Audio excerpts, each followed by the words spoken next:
नमस्कार। और आज का जो टॉपिक है वो है पाइल्स, फीसर,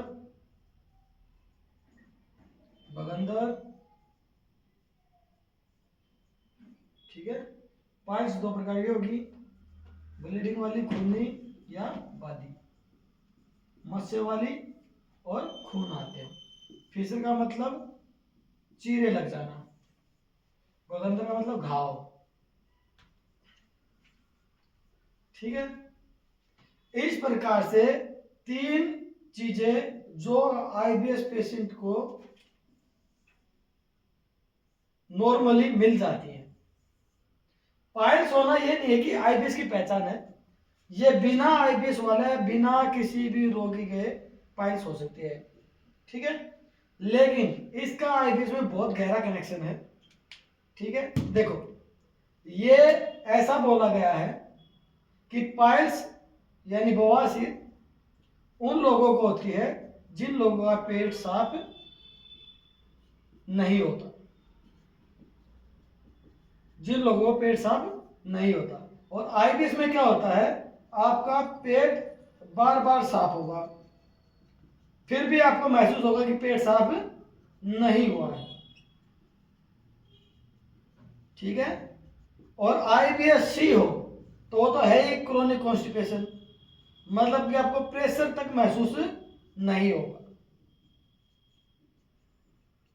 तो इन ऐसे लोगों को ये तीनों रोगों में से कोई भी रोग देखा गया है। खासकर आईबीएस वालों को पाइल्स कम, फीसर ज्यादा बार देखा गया है।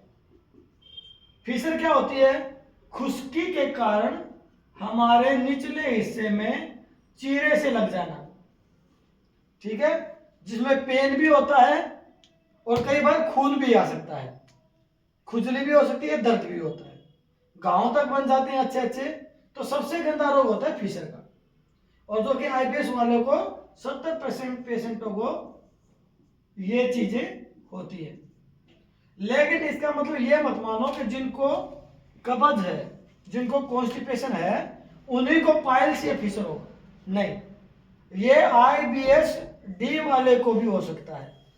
ये आईबीएस डी वाले जिनको लूज मोशन है, उन लोगों को भी इन तीनों में से कोई भी बीमारी हो सकती है। पहले क्या होता था, जिनको कॉन्स्टिपेशन होता था उनको पाइल्स होती थी, जिनको कॉन्स्टिपेशन होता था उनको फीसर होती थी, जिनको बगंदर होता था नहीं, जिनको कॉन्स्टिपेशन उनको बगंदर भी हो सकती थी।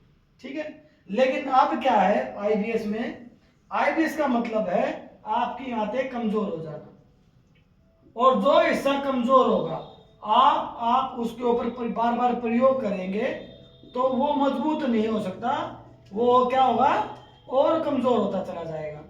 और कमजोर होगा तो आपको नीचे के हिस्से में, हाथ के निचले हिस्से में इन सब बीमारियों का सामना करना पड़ सकता है। ठीक है। इसलिए बोला गया है कि नेचुरोपैथी आईबीएस में दिक्कत करती है। क्यों करती है? क्योंकि नेचुरोपैथी में एक भाग होता है हमारा अनीमा।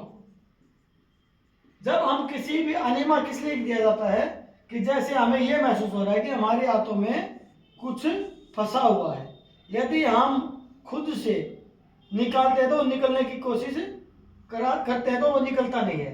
अनीमा क्या करेगा, इसको नीचे से पानी के द्वारा इसको धोएंगे और ये थोड़ा साफ हो जाएगा, साफ होके निकल जाएगा। लेकिन यदि हमें खुश्की और कमजोरी आईबीएस वाले पेशेंट को ज्यादा होती है तो ज्यादा पानी का प्रयोग करने से, ज्यादा बार बार साफ करने से उसमें खुश्की ज्यादा आ जाती है और उसमें क्या होता है, चीरा लगना चालू हो जाते हैं। और चीरे लगने के क्या आपको किस चीज का सामना करना पड़ेगा, फीसर का। इसलिए आईबीएस पेशेंट के ऊपर नेचुरोपैथी भी काम नहीं करती, जो कि एक नेचुरल प्राकृतिक है। इसमें कोई भी ऐसी चीज नहीं है जिसमें दवाइयों का इस्तेमाल करना पड़ता हो या कोई बाहरी चीज का इस्तेमाल करता हो। ये बिल्कुल प्रकृति से जो चीजें बनी हैं उसका इस्तेमाल करते हैं। फिर भी हमारी आंतें इतनी कमजोर होती हैं कि उस चीज को भी एक्सेप्ट नहीं करती और हमें बार बार बीमारियों का सामना करना पड़ सकता है। तो आईबीएस वाले यदि आपको ये सब समस्या है तो आप कोई भी ऐसा प्रयोग ना करें जिससे आपको शॉर्टकट महसूस हो। आपको ऑपरेशन की तरफ जाना है तो आप ऑपरेशन की तरफ जाइए, या फिर आपको जो आप ले रहे हो ऊपर से, नीचे से कोई भी चीज प्रयोग ना करें। यदि आप कोई ऊपर से ले रहे हो पेट साफ करने के लिए या और कुछ मोशन को लूज करने के लिए, क्योंकि हमारा आईबीएस में क्या होता है, जो पहला स्टूल होता है, जो मल होता है, वो आगे से कड़क होता है। अब आगे से कड़क होगा तो क्या होगा, नीचे से जब पास होगा और यदि हमें पाइल्स होगी, बवासीर होगी या फिशर होगी तो वो उसको चीरता हुआ आएगा, जिसके साथ आपको खून भी दिखाई देने लग जाता है। तो उस चीज से डरने का कोई भी फायदा नहीं है, उस चीज को आपको डर के सामना करना ही पड़ेगा, क्योंकि वो आपका जो आपका मल का साइज है या मल की जो आने की प्रक्रिया है, कड़क, लूज, कड़क या पूरा लूज या पहले का कड़क, तो वो सब उसी के ऊपर डिपेंड है कि आपके नीचे किस प्रकार के आते हैं। यदि आपके नीचे कोई जख्म है या कोई जख्म बन रहा है, वीकनेस है, या कोई फोड़ा है या कोई मस्सा है, ठीक है, या कोई ऐसे ही सूजन आई हुई है, तो वो यदि आगे का कड़क मोशन होगा तो आपको चिरता हुआ आएगा, जिससे आपको मल के साथ खून भी दिखाई दे सकता है। तो आईबीएस वाले को फिशर, पाइल्स वगैरह में से कोई भी समस्या हो सकती है, और इसका कोई भी ऐसा नहीं है कि ये आईबीएस सी वाले को ही होगा या आईबीएस वाले को ही होगा या आईबीएस डी वाले को भी हो सकता है जिनको लूज मोशन है, क्योंकि ये तीनों रोग कमजोरी के हैं और कमजोरी आईबीएस की पहचान है। तो आंतों की कमजोरी में जितने भी रोग होंगे वो सब आपके लक्षणों में सम्मिलित होंगे।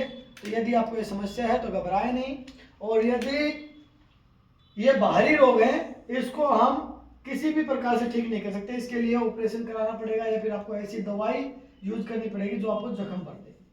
ठीक है, आप इसके लिए कोई एक्सरसाइज नहीं कर सकते, आप इसके लिए कुछ नहीं कर सकते, लेकिन आपको फिर भी ये है कि आपको मोशंस लूज करने हैं या सॉफ्ट करना है तो आप हमारा प्रोग्राम ज्वाइन कर सकते हैं। हमारा प्रोग्राम ऑनलाइन और ऑफलाइन दोनों माध्यम से अवेलेबल है, तो जिसको भी समस्या आप आए ज्वाइन करें, घबराएं नहीं। आईबीएस को हम आराम से ठीक कर सकते हैं, बस इसके लिए संयम की और मेहनत की जरूरत है। नमस्कार।